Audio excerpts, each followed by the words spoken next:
아실 바와 같이 1년은 52주, 오늘이 50번째 주일입니다. 올해도 딱 2주밖에는 남지 않았습니다. 교회록으로는 오늘이 대강절, 대림절이라고 말하는 3번째 휴일입니다. 그저 우리가 매일 반복되지는 삶을 살아가고 있긴 합니다만 2016년 성탄절을 우리가 어떻게 준비하고 맞이할 것인가, 그 계절이 바로 대림절, 대강절인데 오늘 3번째 우리에게 주시는 말씀입니다. 저는 우리 아버지 어머니가 아이를 갖기를 원했지만 아이를 낳지 못해서 매우 조급하고 기다리는 가운데 제가 태어났습니다. 저희 아버지가 53세에 저를 낳았습니다. 그러니 제가 얼마나 사랑스럽겠습니까? 얼마나 귀한 자식이었겠습니까? 그야말로 땅에 내려놓고 싶지 않는 정말 귀한 자식이었습니다. 그렇게 큰 사랑을 받으면서 살아왔습니다. 2000년 전 예루살렘에 시몬이라고 하는 사람이 살고 있었는데, 그는 하나님이 우리에게 주신 언약의 말씀을 굳게 믿는 믿음의 사람이었습니다. 하나님께서 이 시대에 메시아를 보내주셨으면 좋겠다, 그러던 때에 천사가 나타나서 이 시몬에게 약속을 합니다. 너가 나이가 많이 들어 늙었지만 이 세상에 하나님께서 약속하신 예수 그리스도 메시아가 태어나서 너의 품에 안기 전에는 내가 죽지 않을 것이다. 너가 메시아를 꼭 만날 것이다. 만나기 전에는 너는 안 죽는다.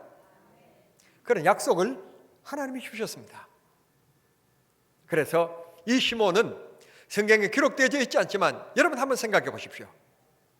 그런 하나님의 놀라운 약속을 받은 사람이 주일날 하나님 앞에 예배하러 성전에 들어가면 그냥 들어갔을까요?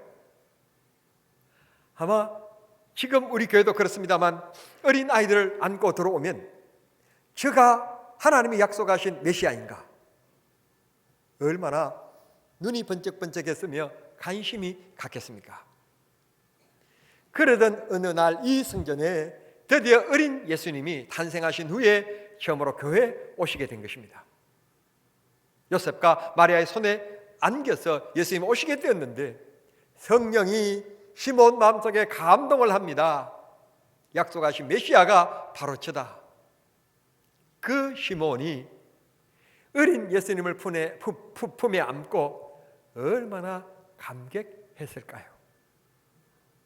성경은 그런 말이 나와 있지 않습니다만 사람이 원래 감격스러우면 눈물이 나는 법입니다.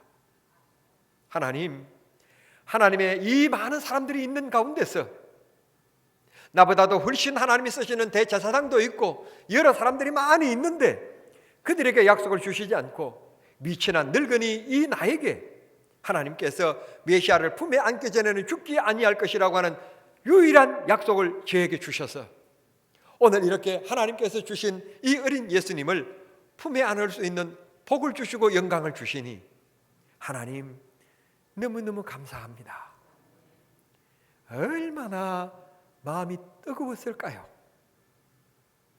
사랑하는 성도 여러분, 다음 주일입니다. 2016년 성탄절, 오늘 그런 기념일인가 보다 그러고 지나가시지 마시고 진짜 시몬이 예수님을 품에 안고 감격해하며 눈물 흘렸던 것처럼 정말 주님을 만나는 성탄절이 될 수 있기를 바라고, 비옵기는 여러 가지 문제와 상처 속에 있는 내 조국, 내 사회, 우리 모든 분야, 우리 교회, 내 심령, 내 가정 속에 주님이 오셔서 우리를 어루만져 주시고 위로해 주시고 그래서 감격이 있는 성탄이 될 수 있기를 바라고, 여러분들이 간구하고 있는 그 기도가 아직도 응답되지 않는 가운데 있다면 이 성탄을 통해서 여러분 마음속에 주님이 찾아오심으로 기도가 응답되어지고 막힌 것은 열려지고 닫힌 것은 열려지고 해결되어지는 그런 성탄의 기쁨의 역사가 반드시 일어나기를 우리 주님 이름으로 축원합니다. 그러면 시몬이라는 사람이 어떤 사람이었길래 당시에 사람들이 너무 많이 있었고 하나님의 종이라고 자부하는 사람들이 너무 많이 있었고 제사장들이 너무 많이 있었는데 시몬이라고 하는 이 사람 한 사람에게 그런 영광을 하나님이 약속하셨을까? 사랑하는 성도 여러분, 회사에서 사람 하나 뽑는 것도 아무나 뽑지 않습니다. 어떤 자격을 부여합니다. 자격증이 있느냐? 뭘 할 줄 아느냐? 뭐 운전할 줄 아느냐? 어떤 기술이 있느냐? 그런 걸 보고 뽑지 않습니까? 하나님께서 아무에게나 은혜를 베푸시고 값싸게 그렇게 허락하시지 않습니다. 받을 만한 믿음의 모습과 그릇이 있었기 때문에 하나님이 시몬에게 그런 영광의 기쁨을 주신 것입니다. 그러면 오늘 2016년 이 성탄절에 주님께서 내 문제를 해결해 주시기 위하여 주님을 꼭 반드시 만나야 되겠는데, 그렇게 하기 위해서는 어떻게 하면 될까? 다시 말씀드리면 2000년 전 시몬은 어떤 사람이었길래 하나님께서 시몬에게 그런 특별한 은혜를 주셨는가? 이 시간 25절 말씀에 보면 그의 삶에 대한 세 가지 말씀을 우리에게 해주시고 있습니다. 첫 번째, 시몬은 어떤 사람이었는가? 그랬더니 이렇게 말씀합니다. 시몬은 의로운 사람이었다. 의롭다는 말은 옳다라는 말인데, 이 의롭다, 옳다라는 말은 다른 사람들과 달리 도덕적으로 선하였다 그런 뜻이 아니라, 여기 의롭다는 말은 세상에 물들지 아니했다. 똑같이 밥 먹고 똑같이 일하고 그러지만 그의 생각이 일반인들과 달랐다. 똑같이 직장 생활하고 똑같이 논밭을 갈고 살아가지만 일반인들과 삶의 방식이 달랐다는 것입니다. 모든 것이 하나님의 말씀이 기준이었고 하나님의 말씀이 생활의 법칙이었고 하나님의 영광을 위하여 살아간 사람, 그가 시몬이었습니다. 그렇길래 하나님이 그 많은 사람들 중에 시몬에게 그런 특별한 은혜를 허락하신 것입니다. 오늘 또 수백 명이 모여서 예배하고 있지만 다 은혜 받는 것은 아닙니다. 하나님의 영광과 하나님을 사모하는 자들에게 주님은 은혜를 베푸십니다. 여러분, 이해하시고 용서하신다면 제 연애 시절의 얘기를 하나 하려고 합니다. 이해해 주시기를 바랍니다. 저도 이런 때가 있었습니다. 총각 전도사 때 제가 군에 갔다 오니까 있을 만한 곳이 없고 교회는 건축이 시작되어졌고, 그러니까 후에 장로님이 되셨습니다만 우리 정우성 집사님 부부가 자기 본인의 집을 2층으로 지으면서 옆에다가 내가 먹고 살아갈 이게 방을 따로 만들어 주었습니다. 그래서 그 방에서 거하면서 집사님 댁에서 사랑받으면서 그 교회 건축이 끝날 때까지 있었습니다. 그때 많은 집사님들이 그래도 이 얼굴이 괜찮으니까 이 총각을 그냥 두고 싶지 않아서 이런 사람 저런 사람을 막 소개했습니다. 그런데 이미 소개할 때는 제 마음속에 정해진 여자가 있었습니다. 내가 누구라고 말할 수는 없습니다. 정해져 있었습니다. 그래서 내가 그 집사님께 부탁을 했습니다. 전도사가 같은 교회에 주일학교 선생님하고 연애한다는 소문이 나면 큰일 나니까 내가 여선생님이 참 좋으니까 중매를 해달라고, 소개를 해달라고 그랬어요. 사실은 연애 결혼이면서도 위장해서 중매 결혼처럼 했어요. 내가 얼마나 지혜로운지 몰라요. 그렇게 하고는 중매하고 그 다음 목사님께 말씀대로 허락받고 사귀기 시작했어요. 제가 주일학교를 담당했는데 주일학교가 크게 부흥했어요. 350명, 그냥 수원에서는 급격하게 성장하는 교회였습니다. 그래서 수원 제1교회니 뭐 이런 교회에서 대간절 이 교회가 이렇게 급격하게 주일학교가 성장한 비결이 뭐냐 하고 막 물으러 올 정도로 그런 사람이었어요. 그때 우리 주일학교 선생님이 몇 명이었는가 하면 60명이었습니다. 아무나 쓰지 않고 저는 교사대학에서 수료하고 공부한 사람을 썼습니다. 그래서 기독교가 무엇이냐 교리도 가르쳤고 그 다음에 기독교 어린아이들을 가르치는 공과 교수법도 가르치고 여러 가지 많이 가르치고 그랬습니다. 그 선생님들이 60명이었습니다. 그 60명을 제가 교육시켜가면서 제가 주일학교를 이끌었습니다. 그런데 말이죠, 그런 선생님들 가운데서 뭐 과제를 내어주고 그 다음에 과제 내준 게서 그 그룹에서 토의해서 그 그룹에서 대표적으로 또 발표하고 등등 하는데 갑자기 이름이 나오는 거예요. 손영주 선생님이. 그런데 참 이상한 것은 말이죠, 뭐 이렇게 얘기하고 있다가 옆에서 손영주 선생님이 그러니까 갑자기 내 자신도 모르게 고개가 휙, 그 참 이상하지요. 왜 그렇지요? 얘기를 하다가 말고 관심이 갑자기 손영주생 귀가 갑자기 이쪽으로 관심이 확 쏠려지고요. 앞에서 얘기한 사람의 얘기가 안 들어오는 거예요, 갑자기. 사랑이라는 게 말이죠. 관심이라는 게 말이죠. 이렇게 놀라운 거예요. 시몬은 하나님께 영광, 하나님이라는 이름에 민감했고요, 관심이 있었어요. 하나님을 위해서라면 친구도 버렸어요. 하나님을 위해서라면 세상에 자기 취미도 버린 거예요. 하나님을 위해서 살았어요. 제사장들은 제사장이라고 하는 이름 가지고 살았지만 그는 하나님의 영광을 위하여 살았던 사람이었어요. 보기 드문 평신도였어요. 그래서 하나님께서 시몬에게 그런 특별한 은혜를 나뉘어 주신 것입니다. 하나님 앞에 아무런 헌신도 없고 희생도 없으면서 하나님의 사랑을 받을 것이라고 생각한다면 잘못된 생각입니다. 많은 열매를 얻기 위해서 다른 사람들보다도 우리는 더 많은 땀을 흘려야 되고 땅을 일구어야 되고 많은 씨를 뿌려야 되고 가꾸어야 풍년을 얻을 수 있는 것입니다. 하나님의 은혜도 있는 자는 얻게 되지만 없는 자는 빼앗기게 되리라. 다시 말씀드리면 하나님 나라는 심노하는 자가 빼앗는다, 얻는다 말씀하신 것은 내 자신을 절제하지 아니하면, 주님의 은혜를 입고 주님의 마음에 합한 자가 되기 위해서 내 자신을 절제하지 않고 세상에 물들고 세상에 그냥 되는 대로 살아가면 절대로 하나님의 은혜를 입을 수 없다는 말씀입니다. 사랑하는 성도 여러분, 의롭게 사시기를 바랍니다. 주님 만나기 위해서 절제하기를 바랍니다. 주님 축복받기 위해서 이 시몬처럼 하나님 앞에 바르게 살아가는 믿음의 사람들이 꼭 되기를 바랍니다. 두 번째, 시몬은 어떤 사람이었느냐? 경건하였다, 그렇게 말씀합니다.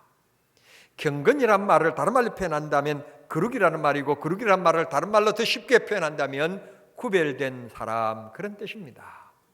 세상 사람들이 그런다고 해서 그가 그렇게 살아간 것이 아닙니다. 그게 하나님의 말씀에 어긋나고 하나님 앞에 기쁨에 어긋난다면 노 할 줄 아는 사람, 그가 시몬이었습니다.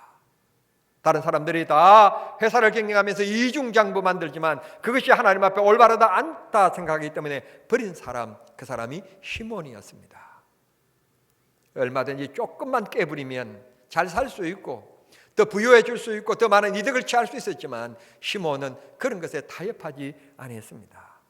하나님 보시기에 올바르지 않는 것은 버릴 줄 아는 사람, 그게 경건입니다. 경건이라는 것은 힘주고 목에 힘주고 천천히 걷는 것, 그게 경건이 아닙니다. 경건은 깨끗한 마음을 가리키는 겁니다. 깨끗한 마음, 너무 깨끗해서 만질 수가 없고 너무 깨끗해서 가까이 할 수 없는 것, 그게 거룩입니다.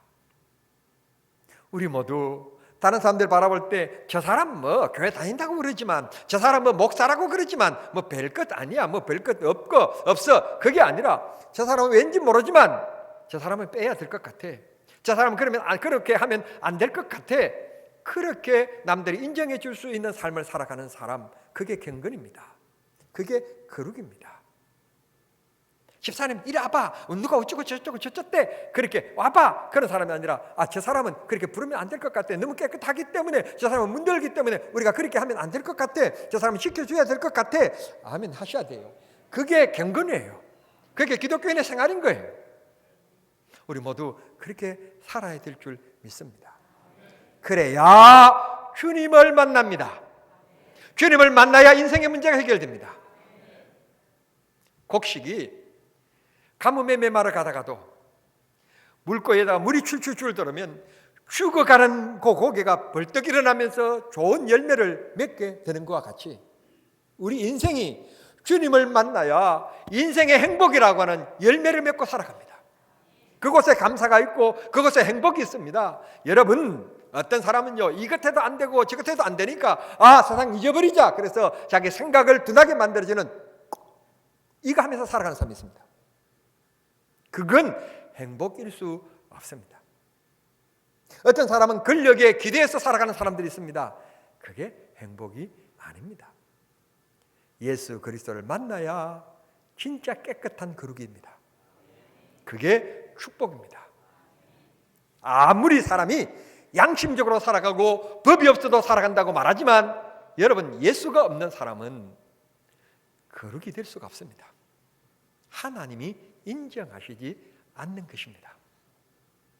우리 모두 이 세상에 하나님의 자녀, 하나님의 백성이라고 하는 자존심 가지고 살아야 될 줄 믿습니다. 독수리가 말이죠, 하늘의 제왕인데 그가 하늘을 막 빙 날다가 먹잇감을 사냥합니다. 한가롭게 집 마당에 닭이 왔다 갔다 그러면 그냥 손살같이 내리 꽂아가지고는 발톱으로 그 닭을 확 낚아채서 닭 그냥 먹이로 삼는 겁니다. 그런데 하늘의 죄왕이라고 불려지는 이 독수리가 자기가 독수리인 줄 모르고 닭들 속에서 함께 구구 그러면서 날아다녀야 될 이 독수리가 닭처럼 함께 걸어다니면서 땅을 헤치면서 지렁이나 파먹고 있습니다. 그러면 우리가 뭐라고 얘기하겠습니까? 우리나라 말로 얘기한다면 나이 값도 못한다고 하는 말처럼 독수리 값도 못한다는 말 할 겁니다.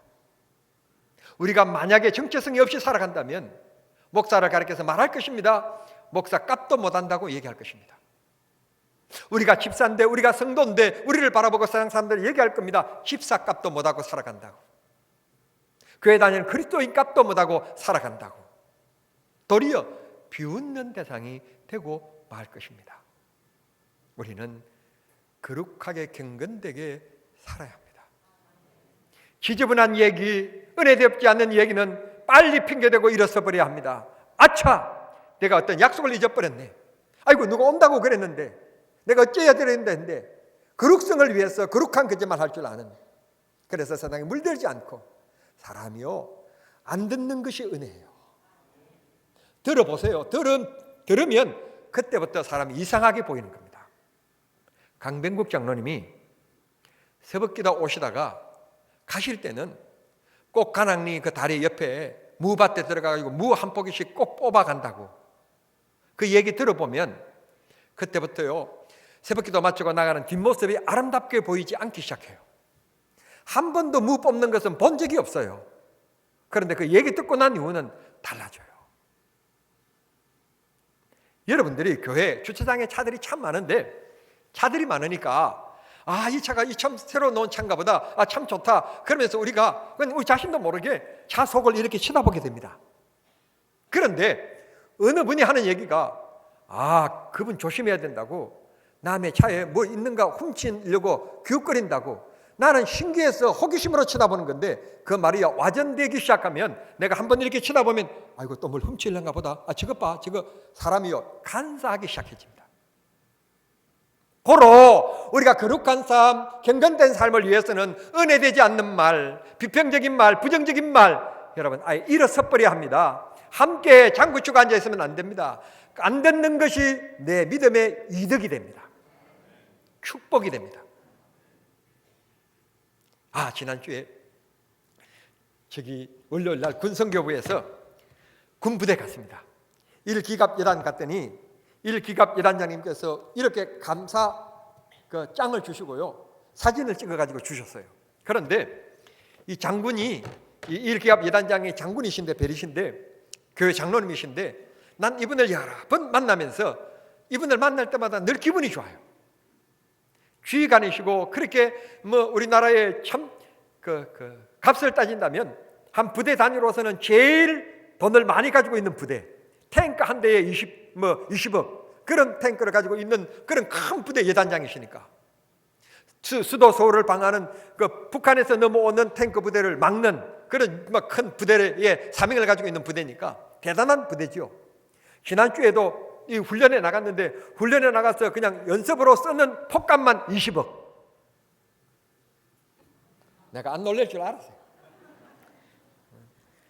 그럴 정도로 엄청난 부대인데, 이분이 늘 얘기를 해보면 비평의 얘기가 없어요. 비난의 얘기가 없어요. 늘 감사, 하나님의 은혜, 하나님의 보호하심. 그 사람이 어쩌고 저쩌고 하는 게 아니라 그 사람이 있음으로 해서 감사하고, 이분이요 그만 볼 때마다 나 그런 생각이 들어요. 빨리 전역하고 목사가 됐으면 좋겠다. 여러분, 목사가요 장로님을 바라보면서 느끼는 것이 이 사람이 빨리 군대 옷을 벗고 목사가 됐으면 좋겠다라는 마음이 들 정도라면 대단한 것 아닙니까? 같이 있어서 마음에 상처가 되는 사람이 있는가 하면 같이 있어서 내 믿음이 성장하는 기쁨의 사람이 있습니다. 오늘 시몬과 같은 사람이 다 되실 수 있게 되기를 바랍니다. 마지막 세 번째, 여기 이 사람은 어떤 사람인가 하면 하나님께서 이스라엘을 위로하시기 위하여 그날을 기다리는 자다, 그렇게 말씀합니다. 기다린다. 대단히 죄송합니다. 제 극히 주관적인 것입니다만 오늘 이 시대를 한마디로 정의하라고 할 것 같으면 조급증에 걸려 있는 것 같습니다. 더 빨리, 더 편리한 것, 더 멀리, 더 신속한 게, 아날로그에서 디지털 그러더니 이제 강속 그러니까 비트를 가지고 이제는 다투는 그런 시대, 그런 시대가 되었습니다. 이제는 조금이라도 느리면 퇴보하고 맙니다. 남보다도 더 앞서가지 않으면 기업도 살아나지 못하고 나라도 살아나지 못하는 지금 경쟁사회 속도 시대에 살아가고 있습니다. 그러다 보니 사람들의 마음이 더 강팍해지고 사람들의 마음이 더 포악해져 가고 있는 것 같습니다. 그래서 어떤 사회학자가 그런 책을 썼습니다. 느림의 미학. 좀 더 느리게, 좀 더 천천히, 그런 말을 했습니다. 느린 것이 꼭 좋은 것은 아닙니다. 빠른 것이 나쁘다고는 말은 아닙니다. 그러나 우리가 기다린 것은 기다릴 줄 아는 믿음이 필요한 것입니다. 우리는 가끔가다 이런 생각이 들 때가 있습니다. 여러분, 대단히 죄송합니다. 여러분도 그럴 줄 모르겠습니다만 주님, 그냥 오늘 오시옵소서, 그런 생각이 들 때가 있습니다. 그냥 이것저것 복잡할 때 아이고 세상 일 그냥 여기 그냥 끝이면 좋겠다. 이게 그냥 오늘로 끝. 주님이 오시옵소서. 그냥 재림해버리면 좋겠다. 그냥 세상 마지막 날이 되어버렸으면 좋겠다. 그런 생각이 들 때가 있습니다. 그런데 저는 그 생각이 들지만 우리 하나님은 어떤 생각인가 하면 너만 구원받으면 되냐? 구원받아야 될 사람이 얼마나 많은데. 그래서 주님이 오늘도 참고 계세요. 주님은 사랑이시기 때문에. 그런데 오늘 우리가 인내하는 것, 기다리는 것, 조급한 것 때문에 눌려져 있습니다. 그래서 재직회를 해도 당회를 해도 여전들을 해도 남전들을 해도 남이 얘기를 하면 꾸준히 좀 들어줄 그런 생각이 없이 그냥 얘기를 중간에서 그냥 가로막습니다. 의장! 회장님! 가로막고 그래서 마음에 틈이 생기고 장벽이 생기고 그렇습니다. 부부 사이도 마찬가지입니다.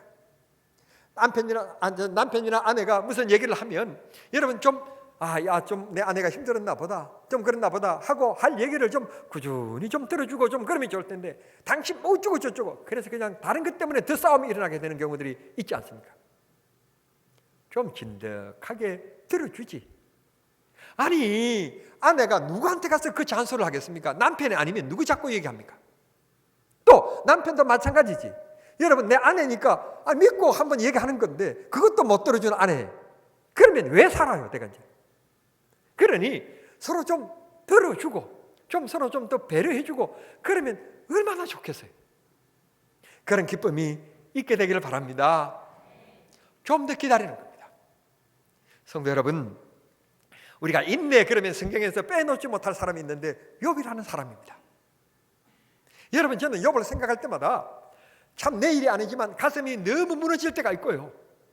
야, 하나님이 이렇게 하시는가, 너무 지나치다 하실 정도로 마음에 막 무거움이, 어떤 추가, 어떤 돌이 탁 끊어지는 것 같은 느낌이 들 때가 있습니다.